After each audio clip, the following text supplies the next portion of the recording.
नमस्ते दोस्तों।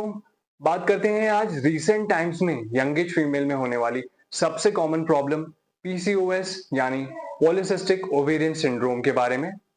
इस वीडियो में हम जानेंगे पीसीओएस क्या होता है, उससे related science and symptoms etcetera, और देखेंगे कैसे होम्योपैथिक मेडिसिन की हेल्प से आप अपने मेंसेस रेगुलराइज कर सकते हैं, पीसीओएस में होने वाली अदर प्रॉब्लम्स से भी छुटकारा पा सकते हैं। तो मैं डॉक्टर शरद उनियाल स्वागत करता हूं आपका होम्यो मित्र चैनल पर।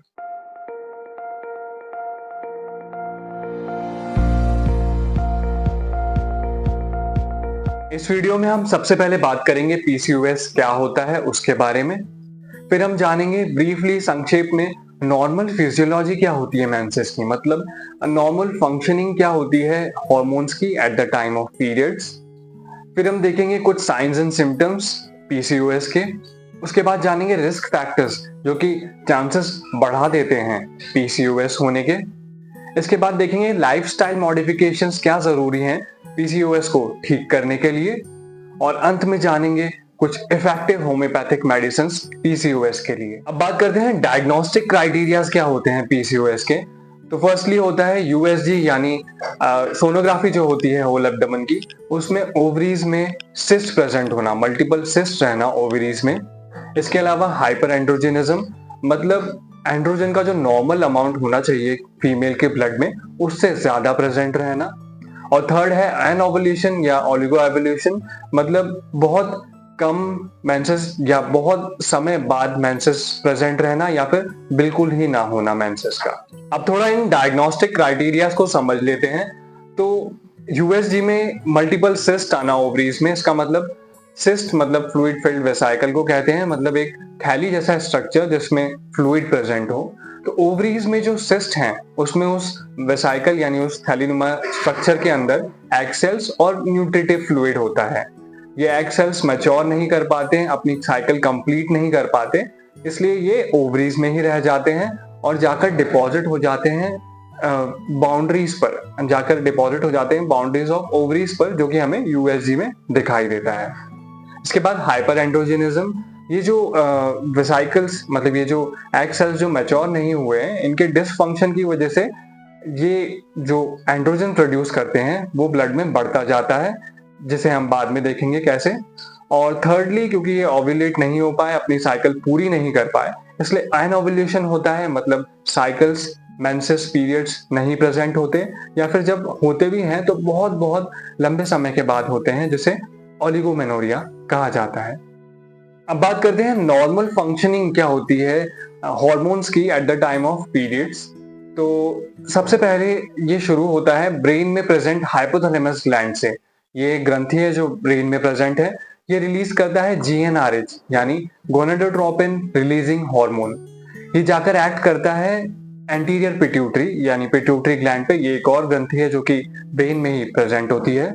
यहाँ से निकलते हैं दो hormones, FSH and LH. FSH का फुल फॉर्म है follicular stimulating hormone and LH है ल्यूटिनाइजिंग हार्मोन। एफएसएच का वर्क होता है कि जो कुछ एग सेल्स निकले हैं ओवरीज में डेवलप होने के लिए, उनमें से किसी एक पर जाकर एक्ट करना, उसको मैच्योर करवाना, उसके अराउंड मल्टीपल सेल्स की लेयर डेवलप करवाना।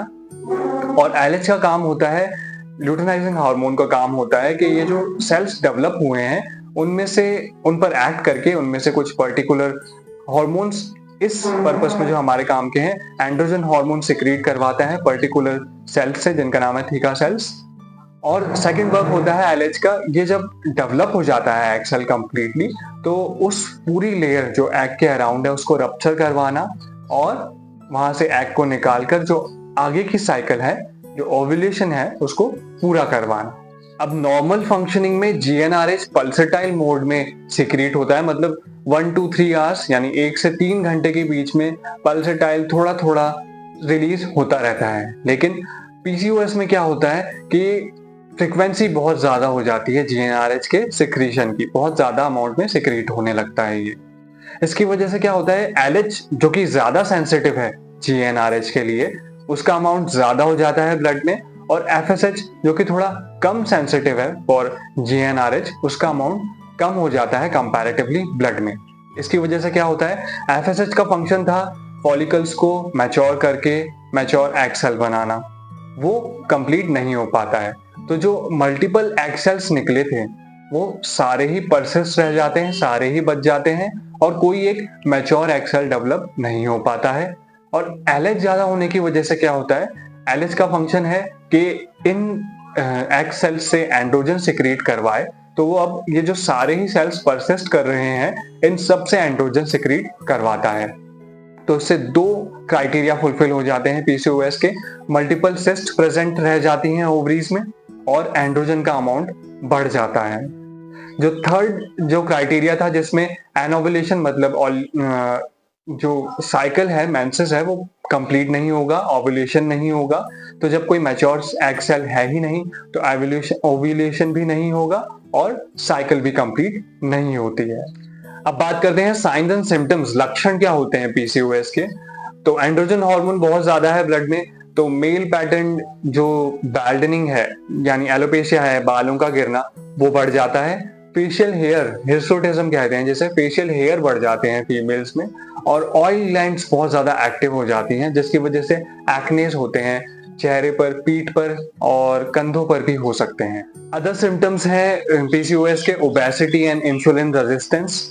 अब इंसुलिन रेजिस्टेंस की वजह से क्या होता है कि जो नॉर्मल अमाउंट में इंसुलिन प्रेजेंट है ब्लड में उसकी वजह से फंक्शनिंग नहीं हो पा रही है, प्रॉपर ब्लड शुगर लेवल नहीं ऑप्टिमम रह पा रहा है, इसके लिए ज्यादा इंसुलिन सिक्रीट होता है।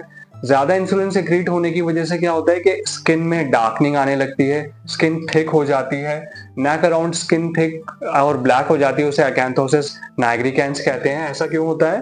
क्योंकि इंसुलिन रिलेटेड ग्रोथ फैक्टर्स होते हैं एपिडर्मिस में जो कि ये सब कॉज करता है। एंड फाइनल सिम्टम्स है एनोवुलेशन, मतलब मेंसेस का प्रेजेंट नहीं होना, और डिसफंक्शनल यूट्राइन ब्लीडिंग भी हो जाती है कुछ केसेस में, मतलब ब्लीडिंग का एक्सेसिव हो जाना जिसे मेनोरेजिया कहते हैं, या फिर 2 साइकिल्स के बीच में ब्लीडिंग होना जिसे मेट्रोरेजिया कहते हैं, ये भी प्रेजेंट हो सकता है। अब बात करते हैं रिस्क फैक्टर्स की। तो रिस्क फैक्टर्स यानी जो चांसेस बढ़ा देते हैं पीसीओएस होने का किसी इंडिविजुअल फीमेल में, वो है सबसे पहला जेनेटिक्स, मतलब अगर किसी फीमेल की फर्स्ट डिग्री रिलेटिव यानी सिस्टर और रियल सिस्टर और मदर को पीसीओएस है तो उनके पीसीओएस होने के चांसेस बहुत बढ़ जाते हैं। सेकेंडली ओबेसिटी यानी मोटापा, मोटापा बहुत चांसेस बढ़ा देता है पीसीओएस होने के। इसमें एक हार्मोन जो इंक्लूडेड है वो लैप्टिन होता है, उसके बारे में कभी और बात करेंगे। थर्डली इम्प्रॉपर लाइफस्टाइल यानी कि फूड हैबिट्स प्रॉपर ना होना, जैसे कि पैकेज्ड फूड खाना जो कि ओबेसिटी यानी मोटापा लीड करता है। इन्फ्लामेटरी रिएक्शन कॉज करता है बॉडी के अंदर, उसके अंदर जो प्रिजर्वेटिव्स होते हैं वो। इम्प्रॉपर स्लीपिंग शेड्यूल, गलत शलत समय पे उठना सोना, इसकी वजह से हार्मोनल साइकिल कंप्लीटली बॉडी की डिस्टर्ब होती है। एंड लास्टली मोस्ट इम्पॉर्टेंट है risk factor mental stress, mental stress की वजह से पीसीओएस होने के चांसेस बहुत ज्यादा बढ़ जाते हैं। अब बात करते हैं कुछ लाइफस्टाइल मॉडिफिकेशंस पीसीओएस के लिए।